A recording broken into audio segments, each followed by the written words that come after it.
Hello, everybody. Welcome again to another episode numero 10 with your strongest RGB realtor. All right, this is Luciano Martinez. I'm not gonna lie to you guys, the energy is a little bit lower than usual. I've had a very long day. We'll talk about it real quickly here in a little bit. I just want to make sure that we are live on Instagram as well, and we are live on Facebook. There we go. All right, we're rolling, baby. All right, so today we have a special guest. His name is Leonardo Cavazos, short Leo Cavazos. He is with Westwind Homes, and we're gonna bring him on board here in a little bit. He is in the lobby. I think that's a really cool feature where somebody's in the lobby, kind of like we were at an actual talk host show or talk show host. I'm not even sure how that's it. My wife would probably be making fun of me if she heard me say that.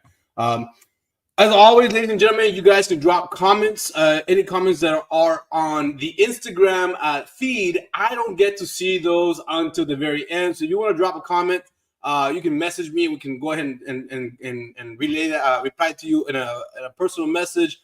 Or if you're on Facebook Live or YouTube Live, we can go ahead and reply to your comments there or answer any of your questions. All right, without further ado, I'm going to go ahead and bring my good friend Leo Cavazos onto the stage. What's going on, Leo? How you doing? Hi, everyone. Doing good over here. Thank you, Luciano, so much for giving me this opportunity to be out here in your social media world. Well, you know what? I appreciate you and your time too, because the truth is that, I started this just to kind of like see and play around with it, and before you knew it, it was like, hey, I actually want to be on your podcast. Can we go be on your podcast? And so by all means, hey, let's bring it on, baby. Let's go make it happen. Social media, video, and I have this thing with words where like my wife is my biggest, like, she'll laugh at them and she'll be like, you messed up the way that you said something. But it's just kind of like, I have this thing that I naturally do. I recently posted something about we went to go eat elote en vaso here by, I don't know if you know where Huichos is at. Okay, yes. That's one of my favorite places to go get like snacks and ice cream and what's it called? Snacks, ice cream, and elote en vaso. And I happened to say, we were talking about something I had lost over my mind. I said something about, let's go get an elote en vato. And she was like, what? And I remember it because I do that a lot, dude. Like when I was coaching football, we're talking about beating Sherryland at the time. We didn't always beat them, right? I think we beat them once when I was coaching football.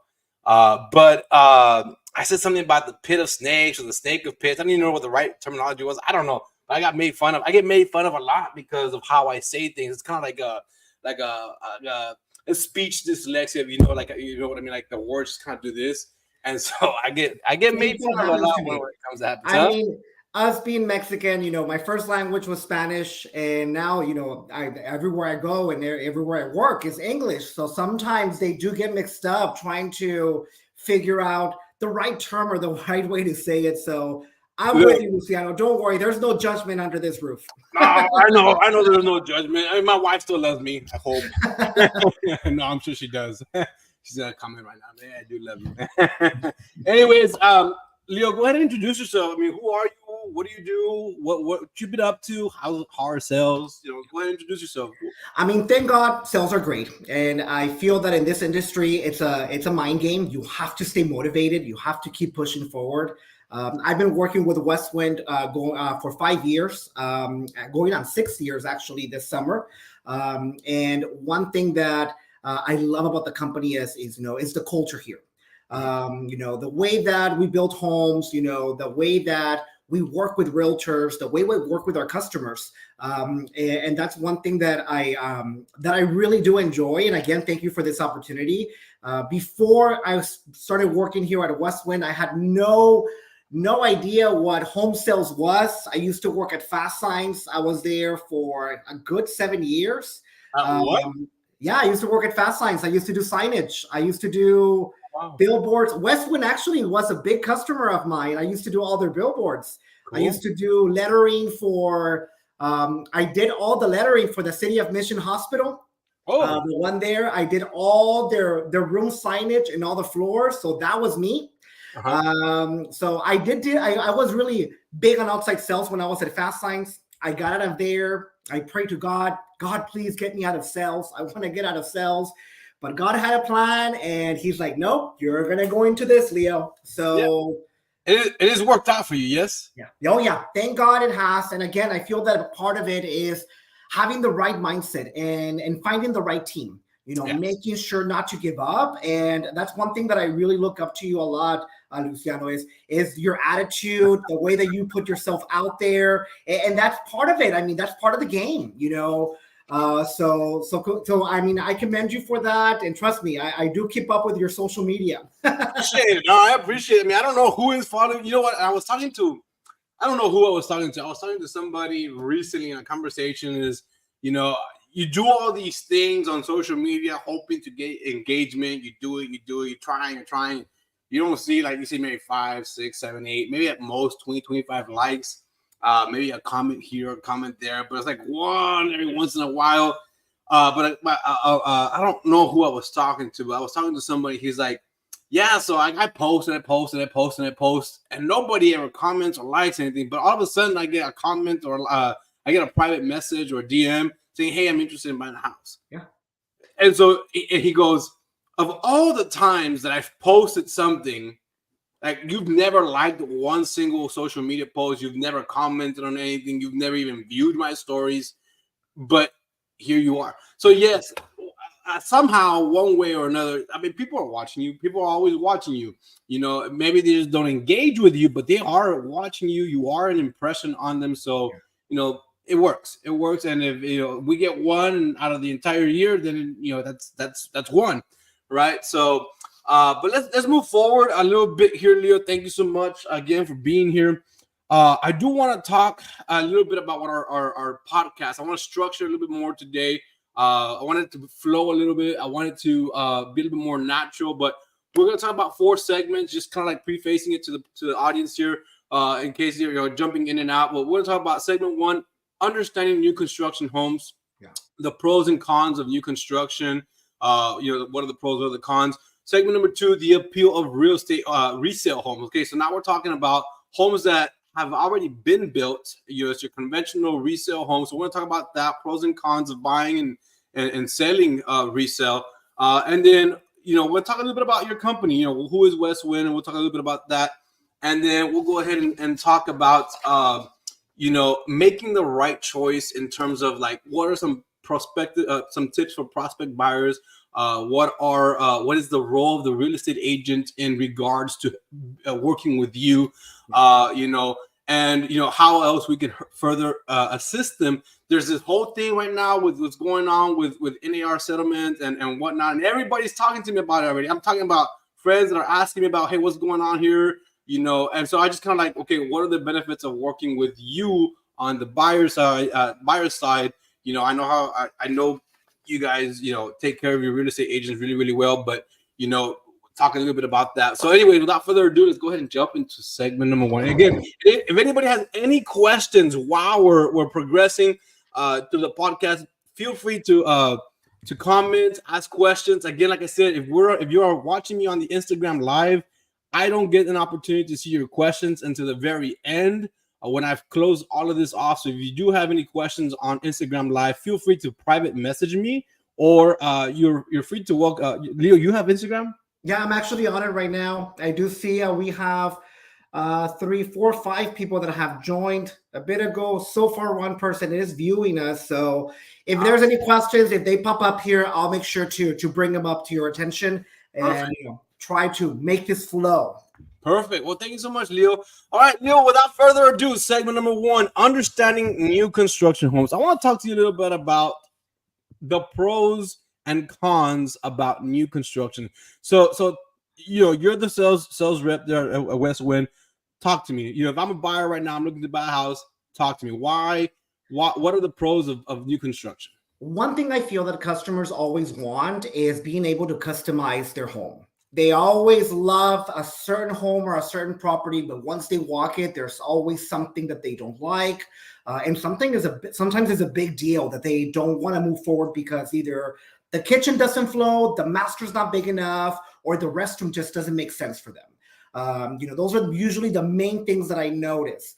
And one thing about new construction, especially here with Westwind, is that you're able to customize. Customization is key. Of course, there is, going new construction and going custom. There's a construction loan and all that. But with us here at Westwind, you don't require that. We only require the $1,500 deposit and, of course, a pre-approval letter from the lender. There, our turnaround time, you're probably looking around 4 to 5 months to build the home from the ground up. And the beauty of it as well is that you don't have to worry about the maintenance that comes with a new home. I mean, you've been in this industry, you know how it is with you when you purchase a used home. For some things that more than likely you have to update is going to be the water heater, it's going to be the AC unit, it's going to be the shingles, and sometimes, a lot of times, it's the insulation. Yeah. When you buy new construction, note that your deadline on those things are starting from the very beginning. So you can have plan to save up because, again, your water heater, eventually it is going to go out, and it's inevitable. Your AC unit is going to need maintenance and it's going to need to be updated and sometimes even replaced. But again, when you buy new construction, it is something that you don't have to worry about right away. It's going to be 5-10 years down the line. Right. So, what happens if something does happen right away, though? Like, what do you guys do in order to move into the house tomorrow? Something happens, the water heater, blows. I'm not gonna lie. I always keep my little piece of wood here in my desk. I'm not gonna lie, Leo. I'm gonna be your devil's advocate because I do want, like, I'm gonna act like if I was a buyer. And I'll tell you this story. When I bought my house, I was the biggest skeptic. And you can ask John. John was my real estate agent. I always tell this story. I had to tell him that I had, quote unquote, a good friend of mine that was a real estate agent that was gonna help me out.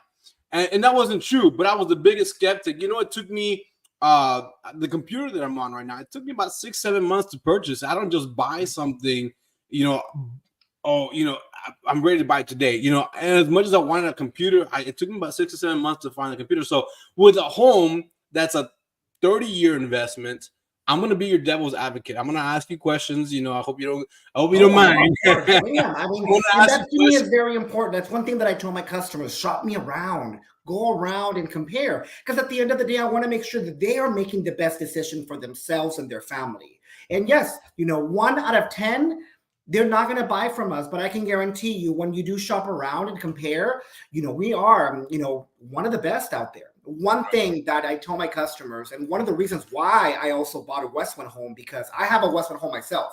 And I'm like you, it takes me forever to buy something. I literally just bought a laptop and it was in my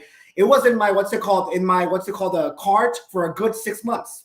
Right. Comparing it, making sure, and it was just a laptop that I wanted to use just to pay bills and stuff, but I wanted to make sure that I was getting a quality one. The one you're using right now to do this particular podcast. Well, this is for I'm using my company laptop. So the company laptop is a good laptop. It's touchscreen and everything, but I didn't have to choose that. That was our IT department.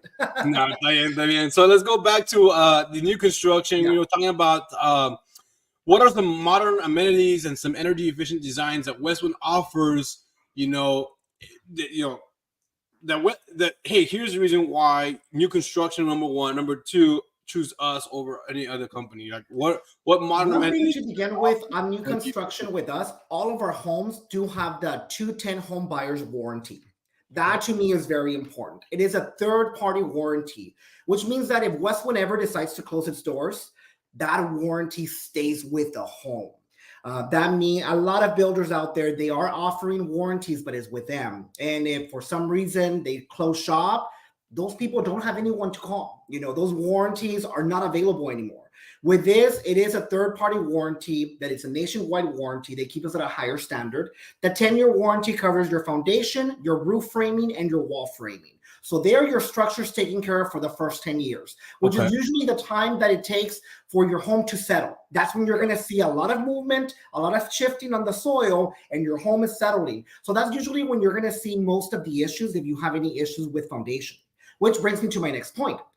We don't use rebar on our foundation. We actually use steel tension cables to tighten up the foundation and for it to settle properly. That's something that you see a lot in areas where there's like a lot of earthquakes or where there's a lot of movement on the soil. And the reason that it's so efficient is if for some reason you have any issues, they just have to tighten it up all over again. You don't have to dig underground and push up the way that rebar would require for you to do. Gotcha. And we also do soil testing in all the subdivisions that we build. For example, in Hidalgo, we had to make the foundations deeper than everywhere else. And that's what you hear. And I'm sure as a realtor, you've heard that Hidalgo has a lot of issues with foundations. But it's because the soil over there is a lot sandier. So there's a lot of more movement there. And if we wouldn't have done that soil testing, we would have had issues with those foundations. So that's something that you get in every single home that you buy with us. You're going to get that soil testing in the subdivision, that same foundation that we've been building since 1993, and that 10-year structural warranty. Right. On top of that, are energy efficient. Every new construction nowadays, and it's not only us, all the new construction nowadays require a certain grade of them being energy efficient. And that's one of the keys to take in mind. If you're buying new construction or used home, you have to look at the year that it was built. Okay. And because nowadays they require to have certain type of windows, they require to have certain type of insulation. So that's one thing that we might be like everyone else, but what we make different when it comes to that, we also add what we call the radiant barrier. It's like a foil that you see on the attic, on the what's it called, the wood of the roof. Mm-hmm. And you'll see it if we ever walk our homes that are in the framing stage. You look up and it looks like foil. Well, that actually helps by 20 degrees Fahrenheit for the heat not to come into your attic, because that's what happens a lot. Your attic gets hot, then the heat starts trickling into your home. No. That helps. And then we also have ventilation on the soffits. We have holes. They look like little perforations throughout the side of your home. That helps for the fresh air to go into your attic and the hot air to get pushed out. Gotcha. Hot air is going to go up all the time. But if your attic doesn't have plenty ventilation, it's going to trickle down into your home. But you guys use foam insulation, yes? You don't. You don't use foam insulation. Why don't you guys use foam insulation? Foam insulation, don't get me wrong, it's phenomenal. A lot of people use it, but we have to keep in mind the humidity and how the valley is. Okay. Think about it like if it was a Yeti, what's it called, cooler. Mm-hmm. You leave one piece of ice there, you forget about it all winter. Summer again comes along, getting back to the beach, you open it up, there's humidity everywhere, and sometimes even mold. And that's what happens with the foam. If you don't have enough ventilation in your walls, if you don't have enough ventilation in your attic, humidity can get in there and it can create mold. I'm not saying that it will, but I'm saying there's a risk for it. So I hear from inspectors myself. I hear, hey, no, foam insulation is really, really good. So I don't know. Like now you got me on the edge now. And do your own research. But the research that I've been doing, that's one thing that comes up. If there's not enough ventilation on your walls, then what happens? Humidity goes in there and it can start creating mold. Mm-hmm. And what happens there is a fix for it, but it's an expensive fix. You're going to have to get a humidifier to get the humidity out from your attic or your walls, and to make sure to get that what's it called, that mold out. Right. And that's one thing that with us, we use what we call blown in insulation. It's very similar, also really good like the foam. The only difference is that it allows your walls to breathe, especially down here. So let me ask you a question. What would you say is more energy efficient in terms of, like, I'm trying to say that my energy bill, what's more energy efficient? Is it the blown in stuff, or is it going to be the foam insulation? And be careful, I have some AC techs here in my yes, I mean, I mean, bring them. From my understanding, from my research, you're basically getting the same type of the same type of insulation. The key about it is making sure that you're getting it installed right. Okay. One thing that we do in all of our homes is we hire third-party engineers to inspect our work. Not only our floor plans, not only our blueprints, but also as we're building the home, your home is being inspected. And part of that is inspecting that the insulation on the outside walls are compressed. You want to make sure that they're compressed, and they're going to be about 6 to 8 inches of compressed insulation all the way to the top. Mm-hmm. Which in the future, you don't have to worry about it trickling down. That's what happens with a roll. Your standard roll, very popular down here, very inexpensive. But what happens 5-8 years down the line, it starts trickling down, and then you get hot spots on the top of your walls. Yeah. So That is one of the keys, is making sure that it gets installed the right way. Yeah, I have blown in. Well, I have a little bit of, what is it, blown in or the sheets in my attic. So I have both. One of the things that I was told was that with the blown in stuff, at least in the 90s, my house was built 96. The blown in stuff is very dusty. So it has a lot of dust here inside the actual house. So as you're like trying to clean, there's dust here, dust there, and the fans by all means get super dusty. So we have to clean those up more often than we would like, right? So that's one. Now, Leo, I'm gonna be a little bit of a devil's advocate if you don't mind. Don't want to be this guy, but I'm gonna be this guy. What do you tell buyers that that we bring in and say, hey, I want to go see a house. You show me house number 1, you show me house number 2, you show me house number 3, and the client says, hey, these homes are very similar. What do you tell clients? Because you've heard the expression cookie cutters, right? What do you tell them? We talked a little bit about customization, but how do you rebuttal that? I mean, in the end of the day, we're not for everyone. And I tell my customers, the homes that we have are not for everyone. But one thing that we do have is the customization. You're able to customize without having to break the bank. In other words, you don't have to get a construction loan. You want to make the kitchen bigger. You want to modify it. I mean, we've modified our floor plans throughout the 5 years that I've been here. Our most popular one, our San Cristobal, which is the one that has the master downstairs. That kitchen has been modified at least 3 times that I've been here. And the reason that we've modified it is because customers have actually had great ideas. And they've opened it up. And that's where we're open to that. Yes, they do feel like cookie cutters. They do feel that they're very similar when you're driving in. But the reason is because also we are a builder that is building multiple homes a week. We're pumping out at least 3 to 4 homes per week. So that helps us with the volume that we're doing. Right. So in regards to customization, you guys do the color schemes differently, but you guys also elevate. You do elevations as well, right? Right. Like, so one house might have a peak here and a peak here, but the other house might just have one big massive peak, correct? Correct. And it might be the same floor plan, but it's different elevations for those. So we learned this back in elementary, combinations. You have 4 t-shirts, 2 jeans, 4 underwear, and 2 pairs of socks. You got to find the best combination. How many combinations can you make? So when people say, hey, how come? What are your thoughts on a home like this? I say, look, you can customize it as much as you can, and still be able to get away with your home, because yes, it does feel like the floor plans are the same. And I had a friend of mine who commented at one point. He built a house, and it was his house. He was the first one in the subdivision, and he loved his house. I love my house, but boom, pops another home very similar to his in reverse. In a flip, over the x-axis or over the y-axis. I brought my math terminology. Your math. But over the reflection over the y-axis, right? And so that's all that the builder did, because they didn't want to. In this particular, because this is not a big builder like Westwind or Esperanza or anything like that. It was just a general contractor out there, and all he did was just flip the house. But my friend was very like, what the fuck, like, what, you biter. You're a biter. That's what he called him. You're a biter. You bite off my design. Which, again, you customize the home the way that you want to customize it on the inside, the way that you want to customize it on the outside, the elevations, the brick, the colors, So again, you have 4 pairs of jeans, 3 shirts, 2 underwear, 7 socks. How many combinations of clothing do you have? How many outfits do you have for the week?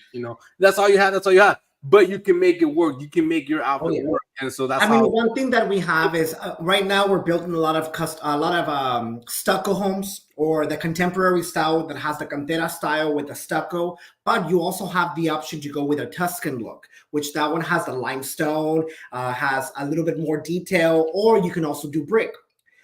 So you do have options. They might be the same floor plan, but not only can you flip them, you can choose different colors and choose different elevations with different materials. Let me ask you another question, playing devil's advocate here. Can you modify the floor plan.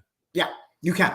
I've Okay. made a 4-bedroom into a 3-bedroom. I've made a 3-bedroom into a 2-bedroom. I've made a 4-bedroom into a 5-bedroom, so that you can customize it. You can.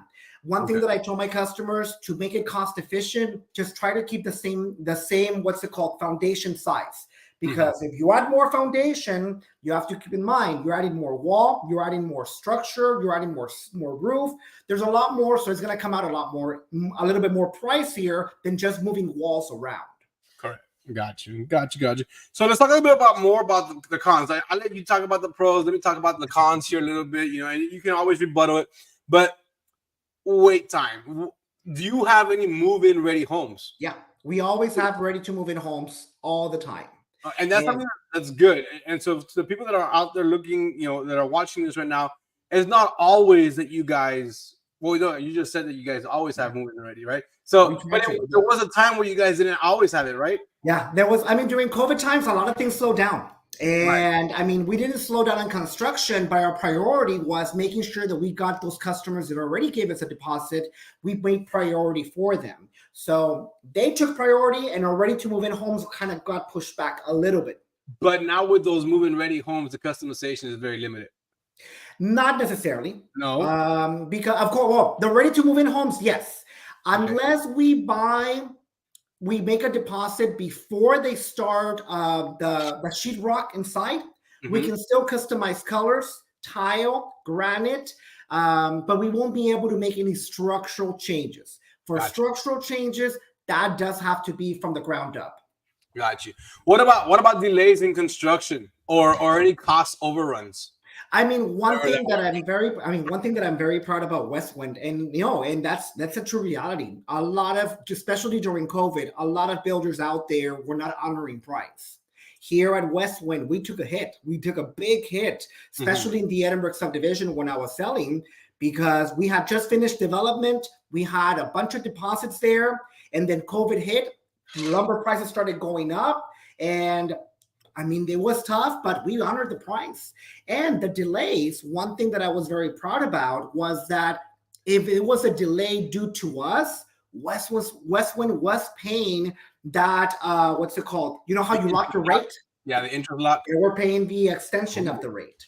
So one thing that I'm proud of, and I'm happy to say, is that Westwind does care about the customer, and they know when they caused a delay or it was outside of the customer's hands, they're very understanding, and we're very upfront as well. We want to communicate on the customer right from the beginning if there's anything that we need to be aware of, and not wait for the closing table.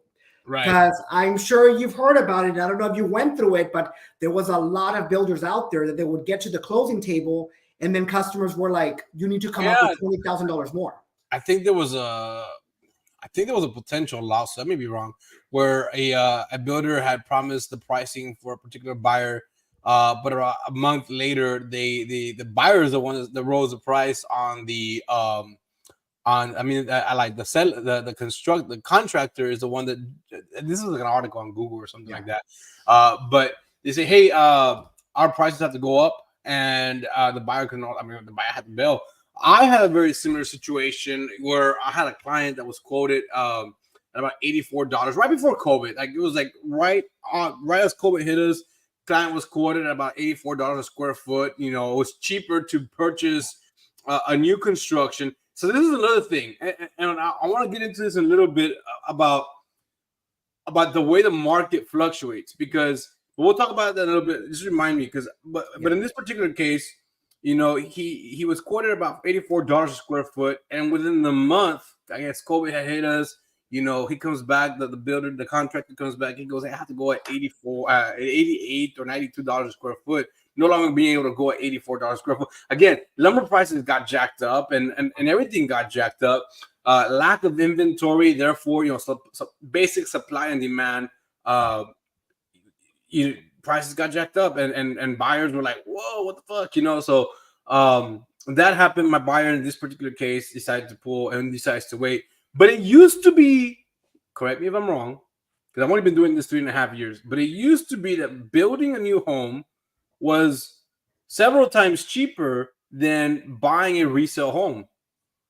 And that's not longer the case right now. Now the case is, from what I've understood. So in this particular case that I'm telling you about, when that was going down, he was like, hey, I want to buy a house. We were looking at resales. Resales were running about 120, 125, 130 a square foot at the time, which is a lot cheaper than what it is today. But that was the resale value. And over here, new construction people or custom builders were at $84 a square foot when we first started to quote this. I just feel like today it's kind of like inverted or equal, where I'm building a new home, where it's resale, it's gonna be the same price. I mean, and I feel that back in the day, when I started with a company back in 2018, we had a 3-bedroom, 1,500 living at 168, 165. I bought my house like that. No, me too. That's what I bought it in 2019. I closed on January of 2020. And then right after that, that same home today is worth 248, almost $100,000 difference. But you bought your house new. I bought my house new, yeah. For 160, 1,500 I mean, no, I bought it. Mine, of course, was a little bit bigger. I have a 2-story home, which, again, when the energy efficient, the most I pay during the summer is $120. So I can tell you, it's yes, very energy efficient. I pay $195 over the winter. But no, when I bought my home, I mean, that home was worth what, 210, 205, and now is at 298. Yeah. And that is in 4 years. So again, when it comes to resale value on a new home down the line, you're going to get faster equity than a used home. Because again, a used home is already reaching its peak or already reached its peak. That is a new construction is barely going to be climbing up, especially if you're buying in an area like where we have our subdivisions that they're barely growing. That 5-10 years down the line, the city caught up to us now. Now your home is going to be valued a lot more.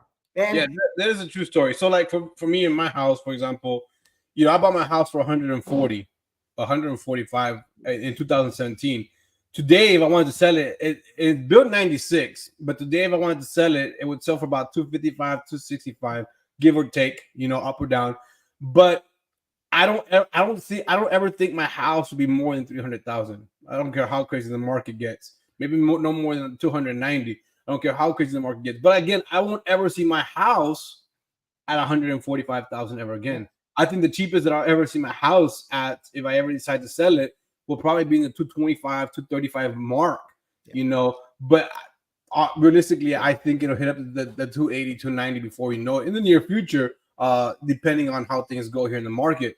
But with that being said, something I want to talk about, and you are on the new construction side, new construction. What do you tell me? Well, let me back up a little bit. So I recently had a client, former student of mine, good guy by the way, who bought a house in 2021, and they wanted to say, hey, Mr. Martinez, we want to go ahead and or Luciano now, right? Because like I said, they're former students of mine, but they go, hey, Luciano, we're interested in selling the house, but here's the thing, and I'm sure you're seeing it in you're still here in the subdivision here off of Taylor. Well, actually, right now I'm in the San Juan subdivision, but we still have that subdivision there in Taylor. Yes. But you're still building new homes in that area. Oh yeah, right? we are. Okay, so my question to you is, what are your thoughts? Because here's my thoughts, and we maybe have a difference of opinion. But if you're gonna build a home, if you're gonna sell a home in a subdivision that's still fairly new, you have equity because you have equity. Is it a good idea to sell that house right now? It all depends on the situation. There's reasons why people sell, but if you're just want to sell just because, I would advise to wait, because as you see that subdivision, they're already building something next door. They're already developing there. So that means that the value is just going to keep going up. They're already, I don't know if you noticed, but Auburn, they're starting to clean up and it looks like it's going to be white, which means that the city, the Trenton area is just going to be expanding. Alton is booming right now as well. Mm-hmm. So realistically, my advice would be put it for rent. Right. Because at the end, we're so blessed, everyone that lives here in the valley, that we're barely booming. We're barely starting. We're taking off. And if you own real estate, or if you're thinking of buying, right now is the time. Because again, the valley is growing. There's so much growth, not only, PSJA area to alone here in our new subdivision in San Juan. I mean, I see so much development by the expressway. Donna is growing. Mercedes is growing. I mean, these tiny towns that if you would have told me 10, 15 years ago that they were going to have the growth that they have now, I would have been like, yeah, you're crazy. Yeah. But it's growing so much. Same thing with La Jolla. Everything is growing. Yes, I mean, if you go, it's just we don't have that much over there. But if you go over there, I mean, La Jolla is booming, and in La Jolla, where homes used to be under 100,000, now they're like 180, 160, 200,000. And I mean, it was unheard of. In Rio Grande City, I mean, I have a lot of friends over there, and I used to work over there before I started working here. But I mean, it's connecting. Hidalgo County and Starr County are starting to merge, and you see it there in the La Jolla area. Yeah, no, for sure. But so going back to that particular, if you're gonna sell a home, I guess what I'm trying to say is, if you're gonna sell a home in an area where there's a lot of new construction, do not have super high expectations of trying to sell it within a month or a month and a half. The truth and the reality is, if a consumer's coming in to buy a house, why am I going to get into resale versus a new construction if the price is the same? So you're gonna have to offer some incentives, and there's a whole lot of conversation to go about that. What kind of incentives are we talking about? We're talking about closing cost concession, closing costs. So little things like that. Now going back to the new construction, Leo, I don't want to navigate too much away from our questionnaire here. With you guys, how much power, how much, I guess the question is, I don't even know how to word this question. Let's put it that way. So how much room is there for negotiation on the sales price with you guys? When it comes to building from the ground up, there's not much, not gonna lie. Because again, we're already helping customers with 4% builder concessions if they use one of our preferred lenders. So that incentive in a home that is worth $300,000, it's already $12,000 that we're going to be contributing. But in a ready to move in home, something that has been sitting there for a month or two, I told my customers, hey, let's negotiate the price. For example, this month, we are having a promotion, which is $10,000 off the selling price on all of our ready to move in homes, except the Edinburgh subdivision. But in Mission McAllen, here in San Juan, in our Edinburgh subdivision, if it's complete, we're giving $10,000 off on top of the builder concession. So I told my customers, we also want to sell. We're also a builder. Right. It doesn't hurt putting in an offer. And if you're working with a realtor like Luciano, trust me, they're going to advise you, hey, let's put in an offer. And at the end, we'll go into the negotiation. But if you're interested, don't just, and you feel that you can bring it down, by all means. Let me ask you a question, okay? Because you say, hey, bring in an offer. Who's writing up this offer? Am I saying, hey, Leo, here's your offer that on our contracts, or are you doing up our? I will be doing that for you. I would go into my system and talk to my manager. The beauty with us here is that before it used to be like, oh, pick up the phone and wait for an answer, check numbers. No, now they're making it very simple for us to be able to go into our system, send out an email, and within 24 hours, we will either get a counter offer or we're able to give us a thumbs up. So if you guys have a house that's on the market, or not so much on the market, but it's move-in ready, and I bring in a buyer to you guys and be, hey, look, I have Mr. Yeti here with me. He's looking to buy a house. You have this move-in ready. You tell me it's $300,000. Can my buyer come in at Salesqueles come in at $285,000? Is it something I can say, hey, Leo, can we work something out at $285,000? He's pre-approved for $285,000. Let's make it happen. I mean, again, if the house has been sitting there for a while, I can tell you, yes, I have a good gut feeling about it. Okay. But if it's brand new and we want to bring it at $15,000 down, that's where I'm going to be like, look, I'll present it, but I'm not going to give you false hope. And that's one thing that I like about the team here is that we're very educated when it comes to, thank you, Rene, when it comes to knowing, because we are having a weekly sales meeting. We know what our managers or what the upper management wants us to focus on. We know where we can pull. We have a little bit of leeway to be able to pull a little bit. And we know when, there's no way I'll be able to do that. And I feel that that's the important part. The last thing we want is to mislead the customer or give them false hope. It's about making sure that we understand what we're offering, to when we do the follow-up, hey, this is what I was able to do. Do you want to keep moving forward? And that's one thing that that I really like about our team. Yeah, no, and I've enjoyed working with you guys. I think we've closed what two I believe two deals. I like working with you guys. You guys take real good care of me.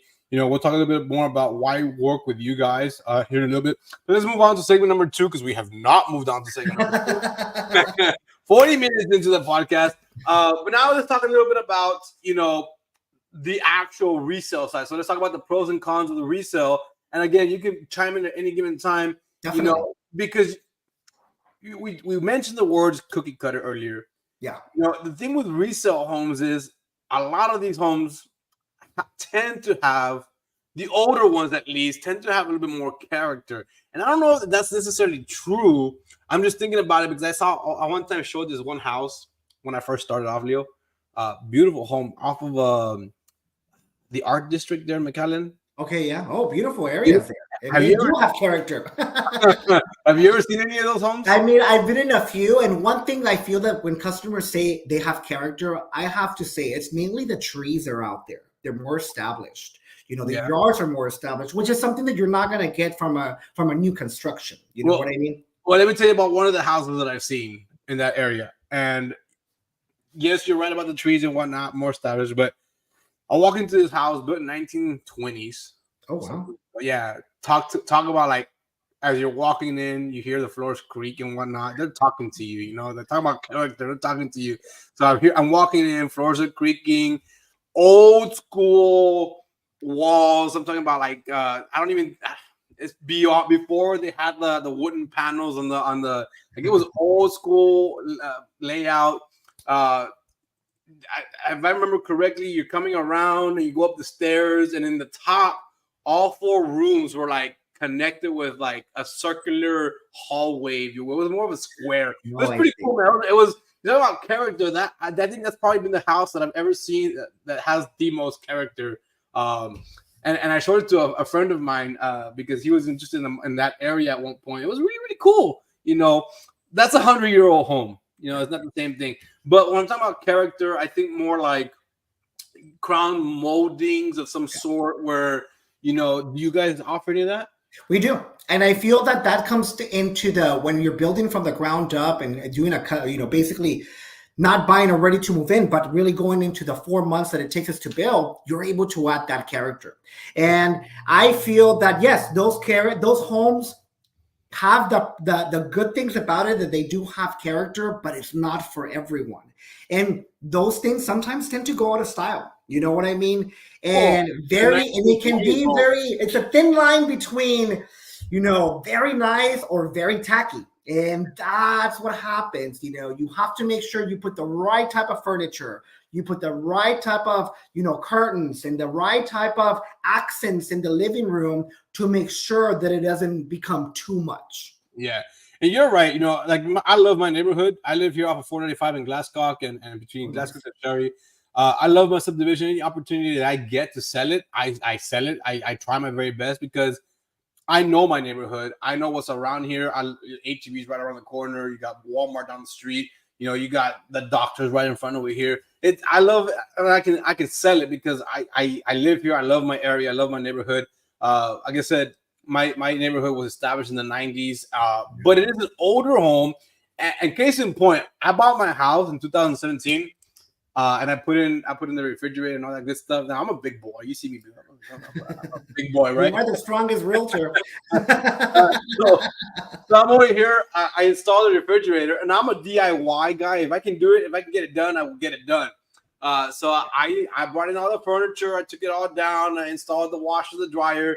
I had an issue with the washer trying to plug in the mangueras. Oh yeah. Well, anyways, last thing to fix was the refrigerator, or last thing to put in was a refrigerator. and I'm over here, connecting the water faucet to the ice maker, to the ice machine, and I'm just keep going, and I just keep going, and I just keep going, and it never tightens up. Well, guess what I was doing? I was twisting the copper line because it is an older home, like I don't know how And long. that's one thing to keep an eye. I used to house it, one of my friend's house, and he would live there in the medical area on the off of McCall, and right next to the expressway, right after the expressway on McCall, between McCall and Second Street. And one thing that he always told us whenever we would house it was, don't use the guest restroom because it doesn't flush well. Mm, And I've had that issue forever since he moved in. And it was a home that was, it was almost 100 years old, or it was 100 years old. The right, right. squeakiness, same thing. I mean, huge, beautiful home. Don't get me wrong. He got a lot of character. And he was selling it. Eventually, he did sell it. And the new buyers, they actually demolished it and built a brand new home. Wow. Beautiful home now, a beautiful home. But again, when you buy a used home, you have to keep that in mind. I tell my customers, make sure to flush the toilets, make sure to Mhm, wash your hands, to make sure that you understand what you're getting yourself into. mhm. Because when the new construction, yes, with a used construction, there's a lot of little more details to look out for. Yes, there is, and I'm actually, we briefly talked about this before we got on the live. I have a particular closing recently where now where my buyers are asking me about certain things that are occurring in the home, but those are things that happen, and now we have to go back and figure out, okay, how we're gonna fix that, and you talk about home warranties, and there are home warranties, and I'm actually gonna bring Nancy Ananson with Old Republic here in about 2 or 3 weeks. I'm gonna bring her on because there are some questions that we all have, and Yes. what does a home warranty entail, and what does it cover? So those are all things to talk about. Talk about some more pros on the buying of resale. Yeah. We talked a little bit about with the new construction, the price isn't as negotiable. With resales, guys, you can always negotiate. If Yeah. the house has been sitting on the market 60, 70 days, there's nothing wrong with lowballing an offer. I mean, it might be something the seller wants to hear, but it is something that we can try. It doesn't hurt to ask. Again, going back to Leo here with Westwind, it doesn't hurt to ask. If a Yeah. house is 300,000, it doesn't hurt to ask. So that's why I want to talk a little bit. But you have a great point there, because in reality, with a used home, most of the time, they're not a construction builder like us that are not going to budge. Mhm. They want to sell that home. So more than likely, you'll have better chances of them budging or lowering the price than a construction company that is, has a lot of properties that they say, you know what, don't worry, we'll have another buyer that will be interested in it. So those are the things. Another thing that I wrote down for used homes that we kind of touched on was location. You were talking about how your subdivision was completed in the 90s and everything's around you, and that's another thing about it, buying a used home is the location. Everything's already established. Yeah, So it's a great point. 'Cause there's not very much established in subdivisions. yeah, and I mean, and that's where with us, yes, there's not much things. There's things that are close by in all of our subdivisions. We try to be very. We want to make sure that the future's coming to them, that the city's growing this way. But again, when the new construction, you'll get equity a lot faster, but you're going to have to give a few things up. Versus a used home, yes, you get a great location, but there's those cons about, well, how much money am I going to have to put into this home? Yeah, and let's talk a little bit more about more cons. Because I feel like there's a little bit of extra cons that we can talk about with resale. We talked a little bit about energy efficient. Ladies and gentlemen, my house is by all means not necessarily energy efficient. I don't have the foam insulation or the new insulation that Leo's talking about here with his houses. So that's something to think about or tinker the idea with, or tinker with the idea of, what are some cons, cons and pros of buying a new construction and buying something that's a resale. So anyways, moving forward here, Leo, we do have a comment here. Here we go, baby. From Dina Sierra. So proud of you, Leo. Oh, hey, Dina. She used to be one of my customers at Fast Lines, and she's followed my journey on real estate. She actually would take care of apartment complexes. And I believe she moved to San Antonio. She might move back. So Great, great seeing your comment, Dina. Well, I know a great real estate agent and a great sales rep for Westwind Homes. So in case you Yes. go back to Rio Grande Valley, right? So let's talk a little bit about, obviously you're not the only company out there, and I haven't done one of these just yet with other builders, but you're my first one here. And so why do we want to choose a Westwind home over any other home? I mean, Westwind, we started our company back in 1993. We've been building homes for over 30 years already. We started in Laredo and expanded to the Valley in 2008.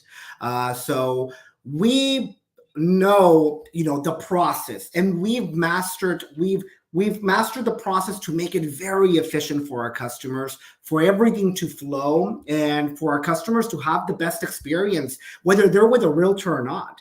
One thing that I love about our company is that we already set them up with a title company at the end. So that's something that customers don't have to worry about.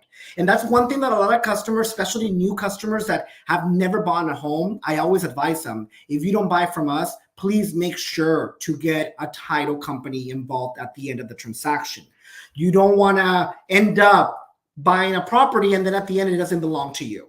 Another thing, all of our homes are certified by third-party engineers. A lot of builders out there, they do certify the model home and they certify one or two homes. With us, every single home that we build, they're going to get a certification with their address and the seal of approval from the engineers that inspected their home, and that is yours to keep. So in the future, if you want to resell your home, that certification doesn't have your name, but it has the address that you're selling. On top of that, the 10-year structure warranty. That 10-year structure warranty as well, it stays with your property. So you as a realtor, that's something that is great. If down the line, 5-6 years down the line, they want to resell their house, the remainder of the 10 years is still with that property, which covers the foundation, roof framing, and wall framing. Another thing, all of our subdivisions now have an HOA. HOA is something that a lot of customers are like, I'm afraid of that. I don't want that. But the beauty with us, our HOAs are not crazy expensive. They're usually between $20 to $30 a month. And that is just to make sure they maintain the areas clean. So To maintain, guys. I'm sorry? Those are two burgers. Yeah, exactly. Those are 2 burgers a month. And the beauty of it is that the entrances will always be maintained. The park, like the one that we have here in San Juan, will always be maintained. And it makes sure that your neighbors are keeping up with your yard. Right. I mean, I've been in my mom's house and I love my mom and I love my old home. But I mean, sometimes the neighbors, they don't keep up, or they park in their grass, or there's a mess down the street. And what can you do? You can only call the city, but the city can only do so much. Right. That's where the HOA comes in. Yeah. So let me ask you a question. I'm sure I think I know the answer to this one, but somebody can't park an RV on y'all's. The RV would have to be parked inside the property. Okay. A lot of customers sometimes choose to buy a corner lot so they can put a gate on the side and be able to park it in the back. But one thing about parking an RV is if it's out in the street, it's taking a lot of space. It's not like if it's a regular vehicle. So you have to keep that in mind, that people are driving up and down that street. So we want to make sure that it's not on the street. But a lot of my customers have boats. Okay, what about boats? Yes, and boats is something that is very popular in our subdivisions. But again, if you park it on your garage, that's not a problem. A lot of HOAs, a lot of builders out there do not allow customers to park outside their garage. With us, you're able to. I use my garage for storage, and I park outside. So I use my garage for a gym. Well, I don't use my garage gym no more. My wife does. I now go to a commercial gym just because I need a bit more equipment. I'm trying to make sure I lose some weight, Yes. Let me ask you another question, a little bit in regards to, so a huge hot topic right now, what's going on with his realtor commissions, does the buyer pay the real estate commission now, or what's going to happen with all that? What about you guys? How are you guys going to be handling this situation moving forward? I mean, from my understanding, we haven't really talked about it, but I can assure you, Westwind is always taking care of the people that we work with. One thing that we just made a change at the beginning of the year was now we do 3% commission with all of our realtors. And if there's negotiation on price, you're still going to get your commission of 3%, and your customers are still going to get that 4% builder concessions. Let me ask you a question, and only to be the devil's advocate. Did you guys do that because you were having a hard time selling houses? I'm sorry? What was that? Did you guys do that whole jump to a 3% commission because you guys were having a hard time selling houses? No, the reason that we did is that because our Laredo and our RGV offices combined, in Laredo we were doing 3%. Here in the Valley we were only doing 2%. And the manager just said, you know what, let's just make it across the board. Now that we're merging them to both of them together, that is one thing that we want to make sure that we're doing that across the board, which also brings up the point that our lumber prices, because now we're combining both Laredo and the RGV, our prices are going to be a lot, we're going to be adjusting our standard features now to make sure to give our customers more. I mean, now they include fence all around, walk-in shower in the master. I believe now we're going to be starting with sprinkler systems in the front as a standard feature. In the Mission subdivision, a standard feature now, I believe is going to be 10-foot ceilings in the first floor. So again, those things are changes that is not because we haven't, I mean, thank God we've been selling, we've been kicking butt, especially here in the Valley. I don't like to toot my own horn, but the RGV is kicking Laredo's butt. But overall, as a company, we are doing phenomenal. We have great numbers from last year. This quarter, we're going to hit our numbers. We're trying to hit the stretch numbers. That's why we're doing the $10,000 off on 3 subdivisions out of the 4, because we want to hit that stretch so we can be able to, hit a home run, as they say. Right. But let me ask you another question. In the last 6 to 8 months, has Westwind Homes come down in pricing? Not necessarily. I've seen maybe in the last month I did. Thank you, Lorianne. What's it called? One thing that I've noticed is there's been an adjustment, maybe $3,000 down in the last 2 months, 2,000, and then they went back up. But from them going down drastically, I really haven't seen it. I will tell you this, there's been some homes that have been sitting there for a month or 2 that customers did get a good deal on them, but like our base price from building from the ground up, I haven't seen a drastic drop or anything like that. Maybe not in the ground up, because you're still working with those clients, getting them out right off the bat. But I have noticed, at least over here on the resale, I talk about my house. I use my house as an example for a lot of reasons. In September, October, November, I had done a comparable market analysis on my property, and I was more or less getting a price around 270, 275. And then I did another one again here in January, February. I like to do one on my house very often, or as often as I possibly can and or remember, because I want to know where's the trend going, at least in my area. And I noticed about 10K dip. I told you it would go 255 to 65. That was when I ran it back in January. So I'm wondering if in new construction, maybe not so much right off the bat from the ground up, but more like, okay, homes, a buyer built out is now sitting on the market for, maybe 2 or 3 weeks. I need to get rid of this house, because isn't the builder accruing interest on that property as well? It is. We are. I mean, at the end of the day, we are paying interest. And that's another thing. We don't have a construction loan. So that's basically how we work.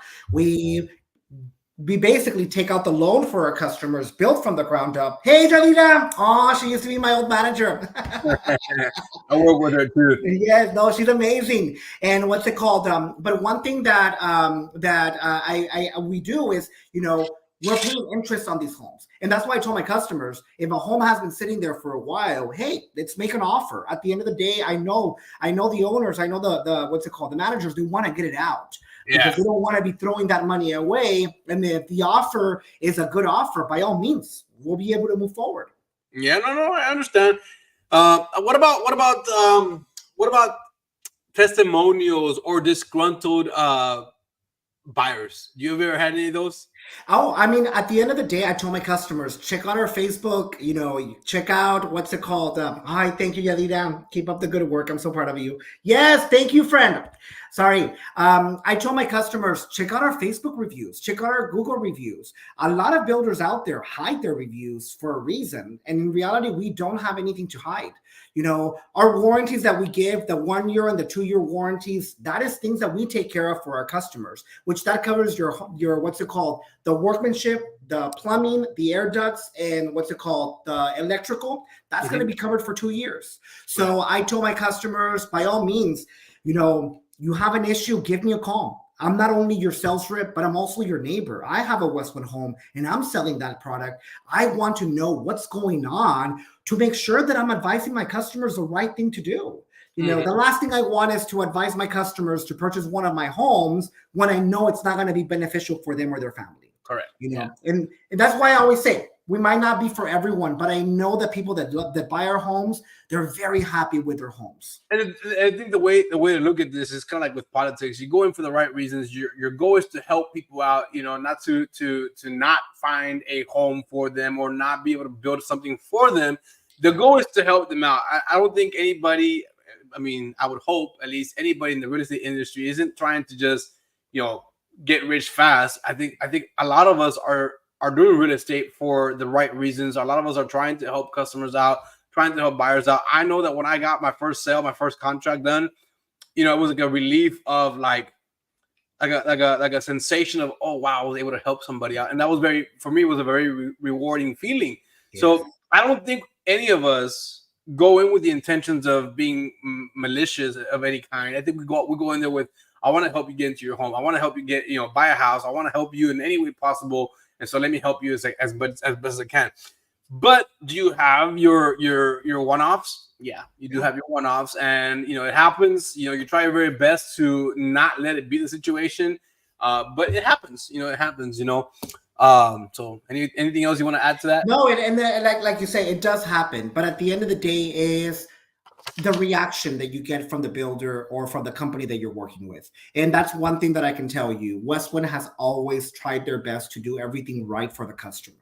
One thing that I told my customers, I sometimes get calls from neighbors. They're like, "Hey, Leo, my 2-year warranty is over. Do you think they can help me?" I'm like, "Look, submit a warranty ticket. We're still in the neighborhood. What's the worst that can happen? They'll tell you, I'm sorry, we can't help you. But if they can, hey, that's a win for you." And I'll tell you, 3 out of 5, we take care of them. We go out there without charging them. Why? Because we care. We want to make sure that our product is a quality product. And we want to make sure that our neighbors are happy with the houses that they have, Right. And I feel that that's one of the reasons why we've been around for so long, is because of the way that not only we take care of the customer in the beginning, but how we're taking care of our customers, when they're living in their homes. Right. And I've had customers that come to me and be like, "Leo, I used to have a Westwind home, or my parents had a Westwind home. I want a Westwind home," and because of the quality. So that's one thing that I can assure you. Our quality of work is phenomenal. I told my customers, stop by. Let's tour one of our homes that is in the framing stage, so you can see what's inside, what's behind the walls. Mm-hmm. No, for sure. So moving forward, moving into segment number 4, making the right choice. And I don't want to elongate this particular segment too long, but just quick tips. You're a sales rep for Westwind Homes. Quick tips for these incoming buyers. You said stop by, come and watch it when it's in the framing stage, so that you can see what other tips can you provide us. Even me as your fellow realtor, what can you provide me so I can take to my buyers, say, hey, here's some tips about with us new construction homes. One thing that I tell my customers is try to find out where you're comfortable on a monthly payment. Especially when you're looking at new constructions, it's very easy to get excited and start looking at this and start looking at that. But then when you start looking at the monthly payment or start looking at the numbers, then sometimes your dreams get discouraged, in other words. So one thing is get with Luciano, get with a lender, start getting pre-qualified, or give me a call. One thing that I love to do, especially if you have customers that want to stop by, thank you, Dina, that want to stop by and just talk about numbers. One thing I love too is giving them that information. I have an Excel sheet where I don't put credit, but I just ask what you make monthly, what are your monthly debts. I can give them an idea of what their debt to income is going to look like, what their monthly payment is going to look like. And look, I'm not a lender. I was about to say, man, hasta le haces de lender. No, I mean, and the thing is that here at Westwind, they've taught us all this because we want to make sure that we give our customers the right experience, because we can be looking at homes left and right, but if we don't know how much we can qualify for, it really, you're still stuck on the first step and you haven't moved forward at all. Right. And that's one thing that I like to advise my customers at the very beginning is ask them, what monthly payment are you comfortable with? Yes. Our homes, just to throw it out there, you're looking around $2,100, $1,900, roughly around there. Our smallest 3-bedroom home on an FHA loan, and that already includes your taxes and your insurance. And of course, go ahead, Leo. Let me ask you a question. I just thought of this question. You can build a pool in any of your homes, right? Again, if you buy in a cul-de-sac and the lot is kind of, weird looking like mine was, it's going to be a little bit tougher. I built a pool in my home, thank God, and everything fit. But again, we make sure to give you enough backyard within the easements to be able to build a pool. Yeah. So yeah. To piggyback off on that, if you are in the market for a home even if it's Westwind Homes, definitely know that there's at least going to be a 10-foot easement from the back of the fence to. So you're going to want to know, okay, hey, I'm trying to build a pool in my house. Just at least have that idea because it's going to happen.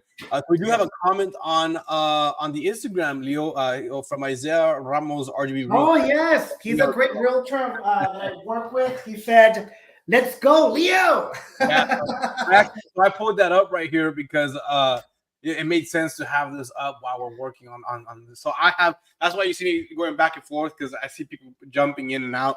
But anyway, so yeah, if you're interested in any property, not just Westwind, if you're looking at buying a home that you're going to want to build a pool, just take that into consideration right off the back. If I'm going to build a pool, I need to most homes are 10 to 15 feet easement from the back to the yard. But then you do have your random ones that are like 25 feet. So you definitely want to look into that. And I learned that not the hard way, but I learned that in my home because I have in the back those 25 or 40-foot posts that is when you're going to get that big easement. Yeah. Because I asked, why would I get that? And they're like, it's because if for some reason something falls, you need that easement to make sure that it doesn't hit anything structural. Well, there was that too. There was for another property that I was selling. It turned out that there was a 25-foot easement on the back in the backyard because there was a street behind it. Oh, and so that was another reason for that one. So those are all little things, little intricacies that you're gonna want to talk to your real estate agent, your lender, your surveyors, all these people. Everybody has some sort of knowledge into that, so make sure you always ask. Especially, but for me, the big one was, I was, if for whatever reason it occurred to me, in case I ever wanted to buy a Westwind home, is can I build a pool in y'all subdivisions and whatnot? Because for whatever reason, I felt like there was like a restriction in certain subdivisions where you cannot build a pool or something because they have a community pool. Okay, we don't have a community pool. I've never heard of that. And if it does, that might be other builders or but with us, or maybe one thing that customers ask me or they think because we have an HOA that they're not going to allow them to build anything. And no, one thing that I told my customers, just get your permits. Make sure you have your permits in place. If the HOA asks, turn those in and you're good to go. Perfect. Sounds like a good plan right there, sir. Because me puse a pensar en eso. Anyways, moving forward, Leo, do you have anything else you might want to add before we go ahead and start wrapping this up? I just want to say, if y'all are looking for a house, please reach out to my friend Luciano Martinez here. By all means, reach out to me as well. I'll be more than happy to help you out. We have locations in San Juan, in Hidalgo, in Edinburgh, and in North McAllen/Mission. We help our customers with 4% builder concessions if they use one of our preferred lenders. Luciano is fully aware of who our preferred lenders are, as well as all my realtor friends that are watching this know that Westwind does give 3% commission for you all. So we are done with that 2%. Now we're at 3%. By all means, whether it's a dirt deal or a ready to move in, we're here to help you out. Let's make it happen, baby. Just to recap a little bit, some of the things that we talked about, pros and cons of new construction homes, pros, customization. It's easier to customize a new home or a new construction, not necessarily a new home, a new construction, something that you have a say, that's a huge pro. In new homes today, you're talking about modern, high energy efficiency designs. What you're talking about, because it is a new home, you talk about the lower maintenance of homes that are new construction homes, because you don't have to worry about this or that giving out, like I talked about in my house with the copper in the refrigerator. Some pros and cons that we talked a little bit about in segment number 2, some pros and cons of the appeal or the resale homes. Everything has pros and cons, guys. We're talking about new construction. Cons, it takes 4 to 6 months to move in. And here's another con that we didn't necessarily talk about, Leo. A con with building a new home takes 4 to 6 months, maybe 7 months, maybe there's some delays here, but your interest rates are not locked in just yet. So we didn't even talk about that, but that's another little thing to consider as far as a con, when you're doing your construction. And on the flip side, when you're doing resale, that's not something you necessarily have to worry about in terms of like 4 or 6 months down the line. We talked a little bit about why choosing Westwind Homes, and I'm not gonna lie, the only rep that I know here in Westwind Homes is you. So that's you're kind of like my go-to guy there. Thank you. But I appreciate everything you've done for me and my clients there, Leo. And you do a very good job of explaining to my clients and to my buyers the process. So that's something that I really appreciate. You have a great personality. I think that goes a long way. You build your rapport with your clients. So I appreciate you for that. And we talked about making the right choice and a couple of tips here and there, and that pretty much recaps what we've talked about. But let me just add real fast, Luciano, for anyone that is watching that is looking for a house, remember to narrow down your options, narrow them down. Don't get overwhelmed, because this can be very overwhelming if you're looking at a house and another house. If something doesn't click, scratch it off your list. The key is narrowing down those options to make it more fun and be able to choose something fast, because again, sometimes things move so fast that if you don't think about it enough, or you thought about it too much, you might lose an opportunity. So narrow down your options, people. In that blink of an eye. Yeah.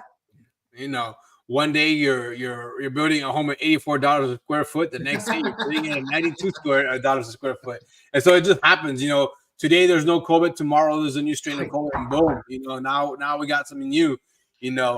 I don't even want to get talk about that. There's some things that have been happening in my personal life that I was like, holy cow, that's a cause of COVID, or the vaccination. I don't know. But anyways, ladies and gentlemen, if you guys have any questions for either me or Leo, please feel free to reach out. You got my number, you got his number. Reach out, email, call, text. You got the social medias here. DM us. I tagged Leo on the podcast there on Facebook Live. If you're on YouTube, then by all means, comment on the YouTube link below. If you want to see any homes with Leo, let me know. I'll make that happen with you guys. We'll take you over. We'll do a home tour. Again, remember, you don't have to pay any realtor commission if you are a buyer for that. So, Leo, we take care of that. We take care of your realtor. So again, if you have a realtor, do not hesitate to give us a call. I mean, Luciano's amazing. I've worked with him. I can tell you in a couple of deals. And one thing that I like about him is that he's very knowledgeable, as well as he will listen to your wants and your needs. And that's very important when it comes to a realtor, finding someone that understands what you're looking for, so they can guide you the right way and not show you what's on their list, but what's most important for you. Yeah, I got you guys. I got you. He's got you. I got you. We all got you. Like I said, we're out here to look out for you guys. We're not here to not look out for you guys. Our goal, and I don't know about you, Leo, but when I got into teaching, that was my I've always been a person that likes to help. So that's why I got into real estate, because yes, there was the money factor, but beyond the money factor, it was like I want to be able to help people achieve what I was able to achieve in 2017. So, and that was get myself into a new home. And guys, I'll end with this. My closing costs were $0 to $100. So I had zero down payment I had down payment assistance, and then I had closing cost help. So I think I had like a closing cost of $100. The $7,000 that I had saved, I used it to buy furniture, that refrigerator. Nice. But that's the purpose of your real estate agent. Your real estate agent is going to help you negotiate, help you guide you through the process of buying a home. And that's the reason why I got into it, because I didn't want to coach anymore, but at the same time, I wanted to continue helping people. I wanted to keep impacting people's lives, and this is what I've gotten myself into, and I've really enjoyed it. It's really, really nice to get those good, awesome reviews from your past clients that say, "Hey, thank you, Luciano, for helping me buy the house." Blah blah blah blah. And like I said, there's that one-off, that second-off. That you never know when something beyond your control happens, but we do what we can. Our goal is to help you guys out. We go in there with the best of intentions, and like politics, you go in there with good intentions. All of a sudden, you're no longer the great politician you thought you were, right? So, but anyways, is making sure that you do get that call back, and I can guarantee you, Luciano does call back. I will call you back, and making sure that the communication is there. Oh yes, I answer my calls. If there's a really rare instance that I don't answer my calls because I'm actually busy doing something. Like I do not have my phone turned off. So one of the things is I'm trying to stay away from answering from looking at the phone ringing while I'm doing this podcast, just because I want to be able to focus here more so than on the phone going off. So for anybody calling me, I apologize. I don't have my phone on right now, so it's actually turned off. Anyways, Leo, hang back real quickly for everybody that's out there watching. Thank you so much for being here, for joining us. I appreciate you guys' engagement, your comments. Like I said, any questions you guys have, feel free to drop a comment, drop a DM, reach out, call us, text us. We're available almost every sorts of way. You want to knock on our doors, knock on our doors, Anyways, Leo, like I said, hang back real quickly. And everybody else, y'all have a great night. Talk to you guys soon. Bye, everyone. Thank you.